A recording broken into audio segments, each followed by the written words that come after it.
Hello friends, welcome to mathematical elegance.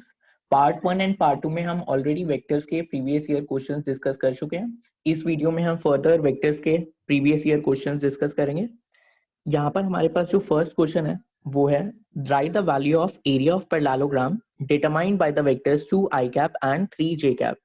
तो आपको पता है कि अगर आपके पास A vector and B vector parallelogram की एडजेसेंट साइड्स को रिप्रेजेंट कर रहे हैं, तो आपके पास जो एरिया ऑफ पैरेललोग्राम आता है वो आता है magnitude A vector cross B vector. तो यहाँ पे आपके पास जो वेक्टर्स रिप्रेजेंट कर रहे हैं पैरेललोग्राम की एडजेसेंट साइड्स वो हैं 2 i cap and 3 j cap. तो आपको सबसे पहले क्या करना होगा, 2 i cap cross 3 j cap करना होगा। तो अगर हम i cap j cap and k cap को अगर हम साइक्लिक ऑर्डर में लिख लेते हैं, तो आपको पता है कि i cap cross j cap अगर हम करते हैं तो हमारे पास क्या आता है, k कैप। तो सिमिलरली यहाँ पर आपके पास क्या आ जाएगा, आंसर आ जाएगा आपके पास 6 k कैप। 6 k कैप हमारे पास A vector cross B vector आया है।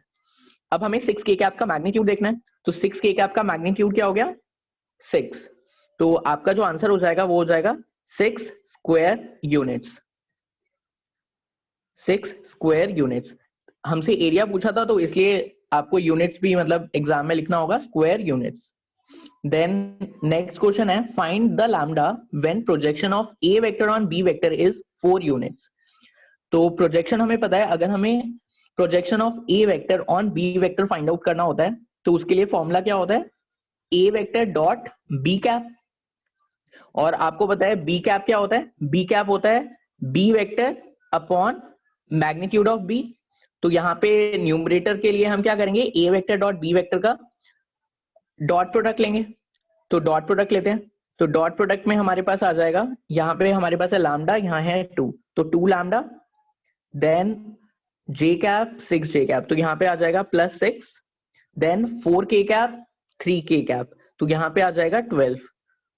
अब magnitude of B vector find out करते हैं। मैग्नीट्यूड ऑफ बी वेक्टर आपके पास आएगा अंडर रूट ऑफ, देन 2 का square is 4, 6 square is 36 and 3 square is 9। तो 4 + 36 + 9 under root of 49 which is 7। तो यहाँ पे आ गया हमारे पास 7।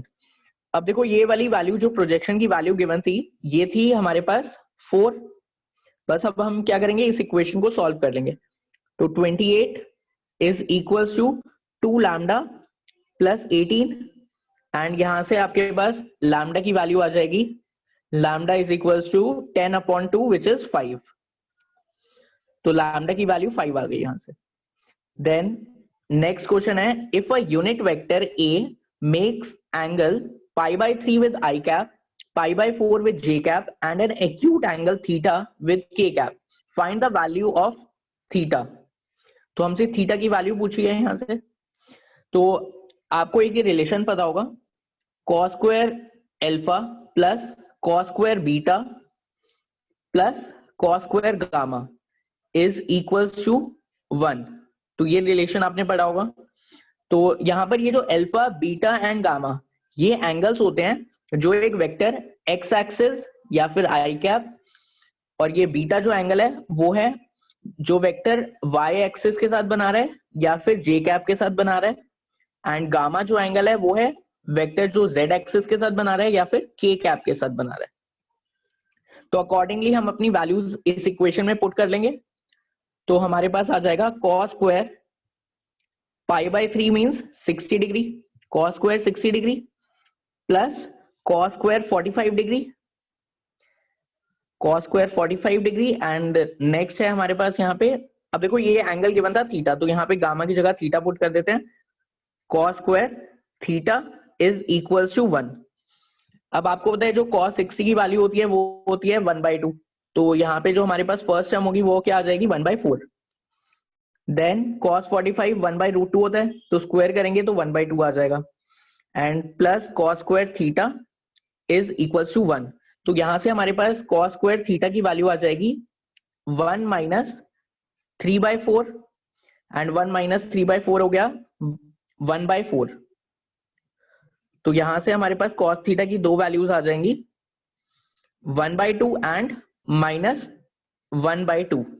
अब क्वेश्चन में अगर हम ध्यान से पढ़ें तो क्या बोला था, ये जो थीटा है ये एक एक्यूट एंगल है, थीटा एक एक्यूट एंगल है। तो एक्यूट एंगल मतलब जो थीटा की जो वैल्यू लाई करेगी वो 0 to 90 डिग्री के बीच में लाई करेगी। 0 to 90 डिग्री मींस आपका फर्स्ट क्वाड्रेंट हो गया ये, और यहाँ पे आपको पता है जो कॉस होता है वो क्या होता है, पॉजिटिव।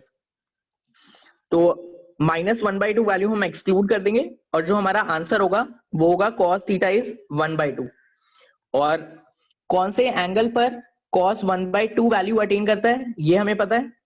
तो आपका जो आंसर हो जाएगा वो हो जाएगा theta is cos inverse of 1/2 which is π/3 और 60 डिग्री। तो आपका आंसर आ जाएगा π/3। देन नेक्स्ट क्वेश्चन है, if a vector and b vector are unit vectors such that a vector plus b vector is also a unit vector, find the angle between a vector and b vector. तो देखो यहाँ पर ये जो हमें statement given थी a vector plus b vector is a unit vector, तो इसके लिए हम क्या बोल सकते हैं कि ये जो a vector plus b vector का जो मैग्नीट्यूड है, ये मैग्नीट्यूड क्या है 1, क्योंकि a vector plus b vector एक यूनिट वेक्टर है। तो हम ये कंक्लूड कर सकते हैं यहाँ से। अब क्या करेंगे, हम दोनों साइड स्क्वायरिंग कर देंगे, तो हमारे पास क्या आ जाएगा, a vector plus b vector का जो मैग्नीट्यूड है इसके होल स्क्वायर की जो वैल्यू है वो 1 आ गई। अब ये जो इसको आपको पता है इसको हम किस तरीके से एक्सपांड कर सकते हैं, a वेक्टर का जो मॉड है उसका whole square plus b vector के मैग्नीट्यूड का whole square plus 2 times a vector dot b vector is equal to 1। अब क्वेश्चन में बोला था कि ये जो a वेक्टर का मैग्नीट्यूड है और जो b वेक्टर का मैग्नीट्यूड है वो 1 है, क्योंकि दोनों ही क्या है, यूनिट वेक्टर्स। तो हम यहाँ पे वैल्यूज पुट कर देंगे 1 + 1। अब आपको पता है ये जो a vector dot b vector होता है इसको आप क्या लिखते हो, a का मैग्नीट्यूड इनटू थीटा। यहाँ पर जो थीटा है वो a vector and b vector के बीच का एंगल है। तो a vector and b vector का जो मैग्नीट्यूड है वो तो 1 ही है, तो यहाँ पे 1 ही आ जाएगा सिंपली। तो हमारे पास ये इक्वेशन आ गई 1 + 1 + 2 cos theta is equal to 1। And यहां से अगर हम cos थीटा की वैल्यू कैलकुलेट करते हैं तो cos थीटा की वैल्यू आपके पास यहां से आएगी, cos theta is equal to, ये 1 1 कैंसिल आउट हो गया और ये आ गया आपके पास -1/2। तो आपको पता है कौन से एंगल पर थीटा -1/2 वैल्यू अटेन करता है, 120 डिग्री। तो 120 डिग्री या फिर हम बोल देंगे कि थीटा इज 2π/3। तो नेक्स्ट क्वेश्चन है, if a vector is 7i cap plus j cap minus 4k cap and b vector is 2i cap plus 6j cap plus 3k cap, and हमें क्या करना है, हमें प्रोजेक्शन फाइंड आउट करना है of a vector on b vector. तो इसका तो सिंपली डायरेक्टली फॉर्मूला ही अप्लाई करना है। तो आपको पता है projection of a vector on b vector क्या होता है, a vector dot b cap. तो इसके लिए हम क्या करते हैं, सबसे पहले a vector dot b vector calculate करते हैं एंड फिर हम magnitude of b vector calculate कर लेंगे।